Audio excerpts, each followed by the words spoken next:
Čau visiem! Ar jums kopā raidījums Kinoblogi runā, nu jau 21. sērija. Un kā vienmēr, studijā šeit pie ģēta mājās esmu es, Sergejs no Kinokults.lv. Leldina no Filmēt. Un Sergejs no Kinokast.lv. Šodien raidījums ir bez uzspēlētā humora. Nē!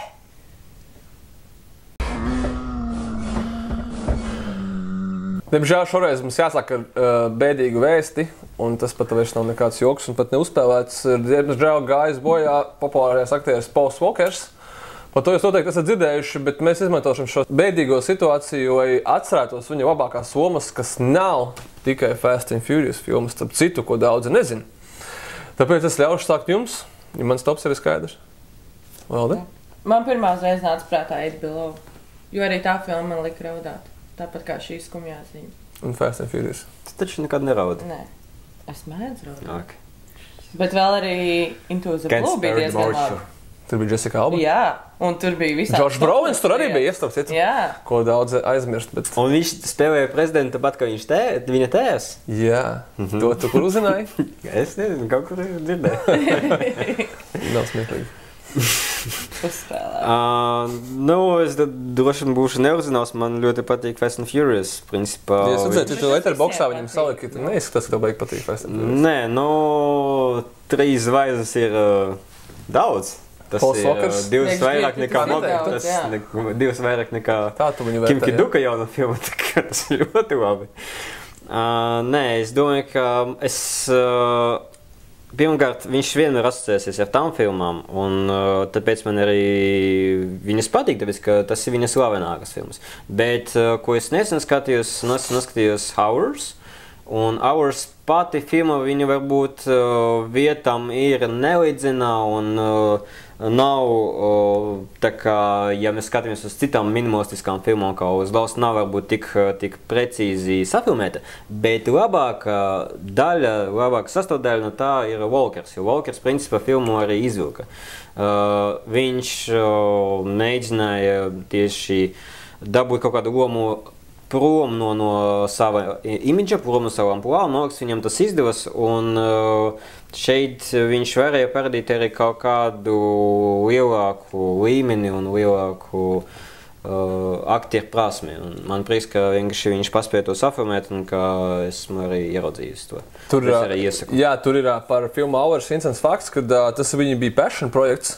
Man liekas, ka viņš bija arī līdzproducents un līdzfinansētājs tajā filmai, jo viņš pats darbojās ļoti aktīvi visādās labdarības organizācijās, tā skaitā tās, kas palīdz, teiksim, pēc tsunami un taifūniem un tā tālāk. Un ar ko šī filma, cik sižetiski to ir saistīta, ļoti gribēja viņā piedalīties un viņu parādīt. Bet jā, tiem, kas nav redzējuši, ļoti iesaku, piemēram, mazāk zināmas filmas no Paula Walkera, piemēram, Joyride, lielisks thrillers, manuprāt, kur scenārija autors ir neviens cits kā J.J. Abrams. To tagad daudz neatcerās, bet jā, un tur ir vēl Steve Zahns, Līvisa Beski un tāds, man liekas, Hitchcocka stilā, ja mēs drīkstam tā pateikt, man ļoti patīk Joyride. Un, protams, Running Scared arī, kas ir ļoti kvalitatīva Paula Walkera filma, pēc kuras lielākā daļa cilvēku, kas redzējuši, viņu pasaka, viņš izrādās ir arī aktieris, kurš gan varēja to padomāt, bet tā filma ir tā ļoti jaudīga un tā. Nu, filma, ko es nevaru ieteikt, ar viņu ir filma Takers, lai gan tur ir ne tikai Pauls Walkers, bet arī Idris Elba. Bet tas, laikam, beigi viņai nepalīdz. Droši vien, ka neesat redzējuši. Takers. Jā, Melno brāļu filma. Jā, beigiem pa valpīšanām, un Idris Elba, un Mets Dillons, un visi. Es atceros to vāku, un es ar vakarē apstājos vairāk neko neskatījos. Vākas uz nekurieni noteikti, jā. Jā, abi. Ar šo mēs arī nobeigsim ar Paulu Walkeru. Bet gaidām Fast and Furious 7.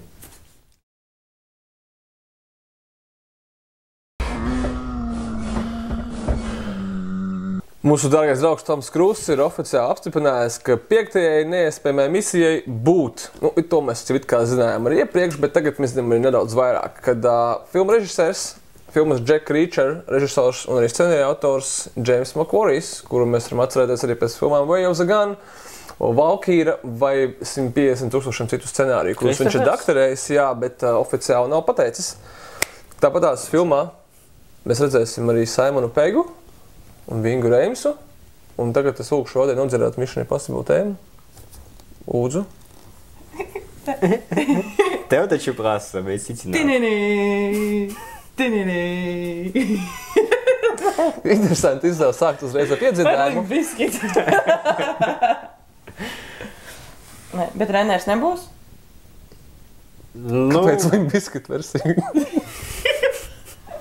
Limp Bizkit visur, viņam vajag taisīt vienkārši visas kameras. Viņam bija teika look around. Limp Bizkitam nevajag taisīt vairs neko. Limp Bizkit bija tie, kas te Miami Vice taisīja coveru? Nē, bet tas bija labs covers, tie nebija Limp Bizkit, ne. Tas bija Linkin Park? Nē, tas nebija. Nē, Linkin Park, nē. Tur bija vienkārši traileri Linkin Park dziesmu. Okay.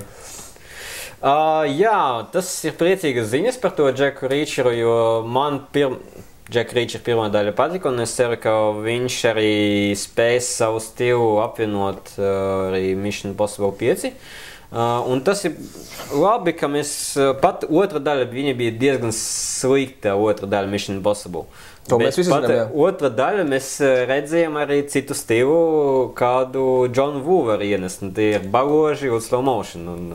Bet tur ir pat tieši par to McQuarrie, man liekas, ir labā ziņa, kā man liekas, ir tur, ka iespējams šī 5. daļa nebūs lielāka nekā 4. daļa, bet tieši otrādāk, ka McQuarrie ir tāda, ciešu kameru trilleru speciālists, ar ko viņi var atgriezties pie pirmās daļas, kur ir izmeklēšana, kur ir trilleris, kur ir noslēpums pīk, un nav obligāti tagad, viņš kāpa tajā Dubajas tonī, tad tagad viņš, nezinu, lidos kaut kur vēl, kur nu vēl augstāk? Kosmosā! Kur, jā, līdz ar ko šai filmai obligāti nav jābūt vēl jāvākai, bet no tā viņa nekļūst īsti sliktāka. Cīņu uz mēnesi pret naciju. Pagad, to mēs jau kaut kur redzējām. Nē, tad, jā, viņš piekrita, ka viņš varētu būt kaut kāds vairāk mazāks action. Es vienkārši baidos, ka vai tad nesanāks apmēram tā, ka tas būs tas pats, kas ir Jack Reacher 2. Tikai Ethan Hunt un komandu. Bet kāpēc tu domā, ka Reners nebūs? Reners es nezinu par to, es nezinu. Jo Renner tēls ir tas, ko es ļoti gribu redzēt. Skanēja jau arī daudz baumas par to. Skaties Bornu. To es arī skatījos. Tas arī būs jauns. Jā, bet ļoti daudz jau bija runas par to, ka Renner tēls ir tas, kas varētu turpināt tālāk visu Mission Impossible. Tom tāpēc, cik daudz naudas. Nē, man liekas, jā, to viņi jau 20 miljonu iemeslu, kāpēc es pat turpināšu filmēties. Bet Renneram ir ļoti fēns tēls. Gaidām Mission Impossible 5, kad tad vēl jau ne 2015. gadā, protams. Blakus Grejiem. Uzreiz pēc Star Warsiem. Jā. Beidzot ir kaut kādas ziņas arī, tas ir pareizi, ka tu aplaudē, par Jurassic World, jo Jurassic Park sērijas nākamo daļu, par kuru mēs jau pāris reizes bijām minējuši raidījumā, bet vismaz beigās ir kaut kāda skaidrība. Tagad viņi mēģina apskaidroties ar galvenās lomas atveidotāju un mūsu mīļuļa, un cerams, jūsu mīļuļa Joša Brolina vietā tomēr tika izvēlēts, kas, Sergej? Chris Pratt! Kur karjera ir veikusi diezgan fundamentālu lecienu. Kad viņš aizgāja uz to, ka čau. No Parks and Recreation, paskaties, ko dara cilvēku sports un sporta zāli. Viņš ir smieklīgais resnis seriālā Parks and Recreation, un pēkšņi viņš ir galvenajā lomā Guardians of the Galaxy, pēkšņi viņš ir filmā Zero Dark Thirty, pēkšņi viņš ir galvenais cilvēks filmā Jurassic World. Pēkšņi viņš ir palicis iekārojams.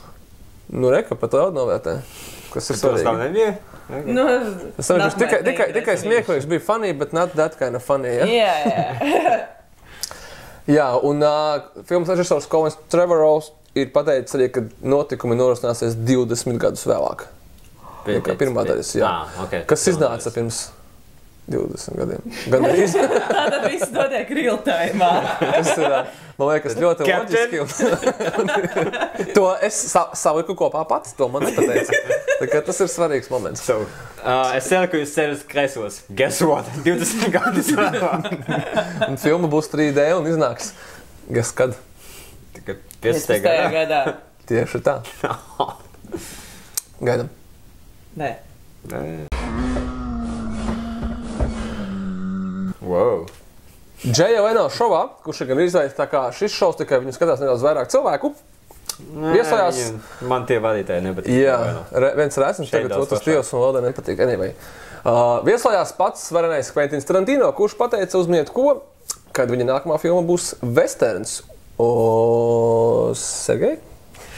Westerns. Nu, man liekas, ka viņš to Westerns filmē visu savu karjeru. Principā vienkārši viņš sākumā Westerns filmēja citā veidā, tad viņš tā kā safilmēja Inglourious Basterds, kur bija gandrīz jau Westerns, tad viņš safilmēja Westernu, Django Unchained, tagad viņš domā, nu, bāc, ja es jau filmēju Westernu, es vienkārši turpināšu filmēt Westerns. Un jāuzmanās vienīgi ar to, ka ar Quentin Tarantino ir tā, ka viņam katru brīdi, katru dienu viņš pamodās, viņš paņem savu blociņu, tas ir reāls tāds, viņš savu blociņš, kurš viņš pamodās, viņš uzreiz pieraksta, ka I wanna kill Hitler. Tāds, man liekas, bija stāsts par Behind the Scenes Inglourious Basterds. Bet viņam ir tās blociņš, un viņš ir vienkārši pārpildījis. Katru dienu jauna ideja. Ok, šoreiz filmēšu Vincent Vega brāļu stāstus. Šoreiz es filmēšu animācijas filmu Kill Bill. Un tagad es filmēšu Westernu. Tā kā mēs neredzējām Vega brāļus, mēs neredzējām Kill Bill 3. Bet mēs redzējām iepriekšējo Westernu, tā kā, nu tas ir kaut kā dod cerības staru tajā visā, ka tomēr jā, bet man liekas, ka Quentinam tā, ka nevajag vispār neko jautāt. Viņam tikai gaida, ka viņam kāds kaut ko pajautās, taču man ir tik daudz ideja, es to, un tad es vispār neko nefilmēšu, un tad es filmēšu to. Man liekas, ka tieši galvenais, ko mēs varam no tā iznest, ir tas, ka viņam ir plāns, viņš filmēs. Tas ir labi. Viņam bija kaut kāds plāns 10 filmām. Ka viņš vispār neko vairs nefilmēs. Tas, ko viņš filmēs, tas vienalga. Nu, come on, bāc. Nē, nu, tas ir taisnība. Jā, tas gan.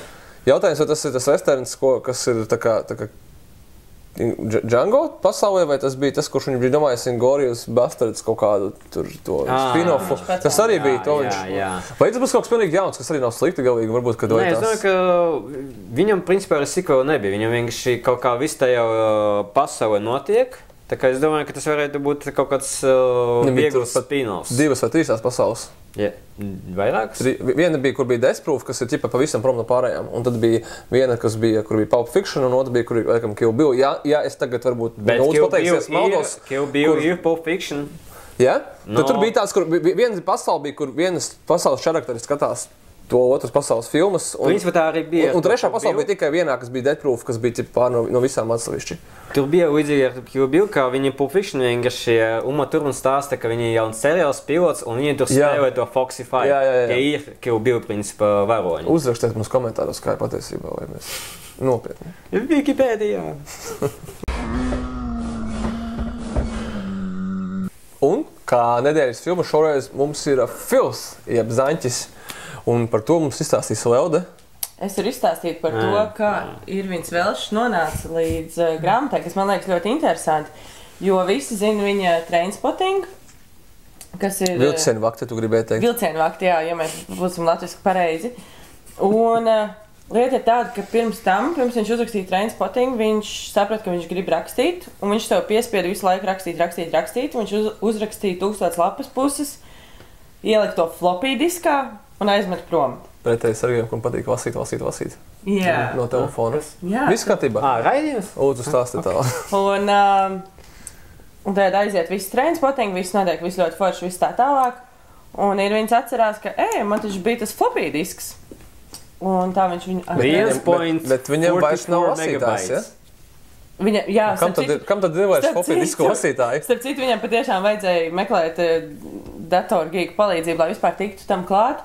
Un tad viņš izlasīja, un šis ir ļoti, ļoti labi. Tagad jau apēdīs visu zem tā, ka from the author of Trainspotting jau tagad jau parādi brālim, ko tu esi sarakstījis.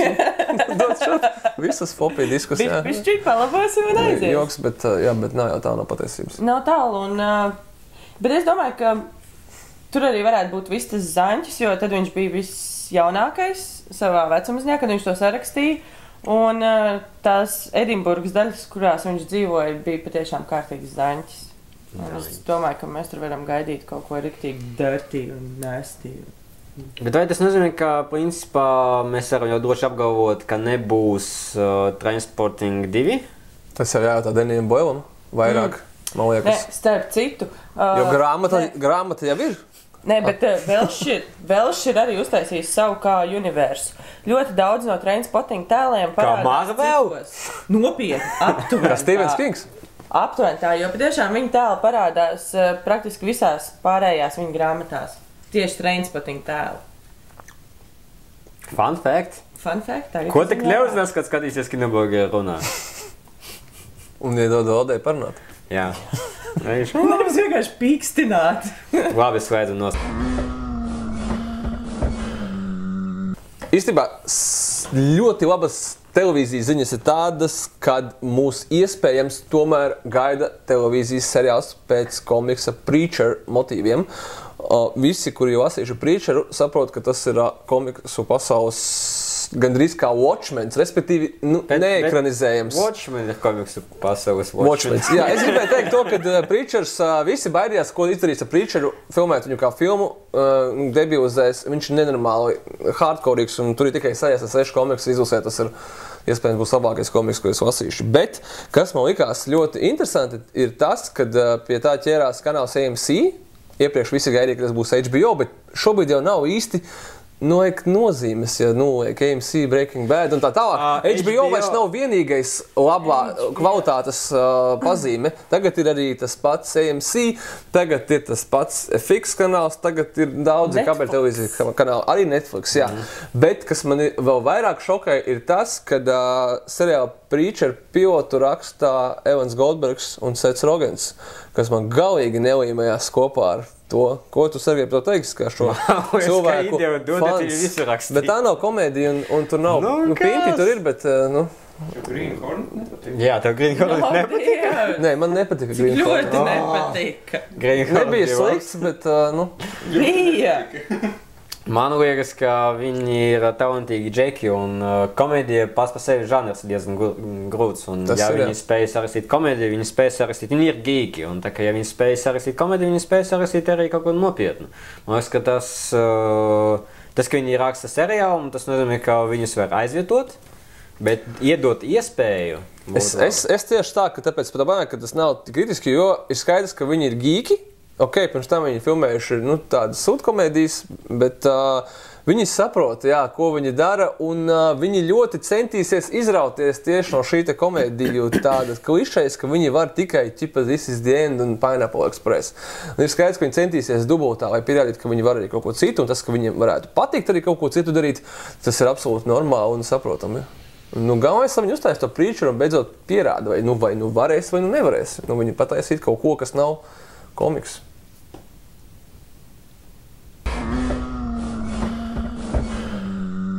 Bet, tā kā mēs esam ilgstoši ignorējuši tēmu, kas saucās Star Wars 7, un, manuprāt, ir ļoti pareizi, tāpēc, ka neviens īsti neko pa viņu skaidri nezina. Un nevienam neinteresē zvaigžņu kari kosmosa otrā. Jā. Mēs esam sagaidījuši kaut kādu oficiālo ziņu, un tagad mēs jums viņu parādīsim uz ekrāna kaut kur šeit. Un tā būs pirmā behind the scenes bilde no Star Wars 7, kas iznāks 2015. gada, protams, decembrī. Paldies!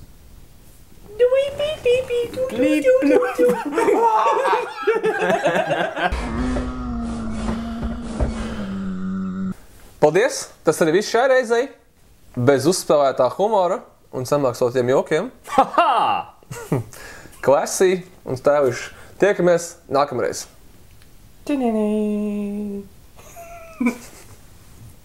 Es nokaunējos.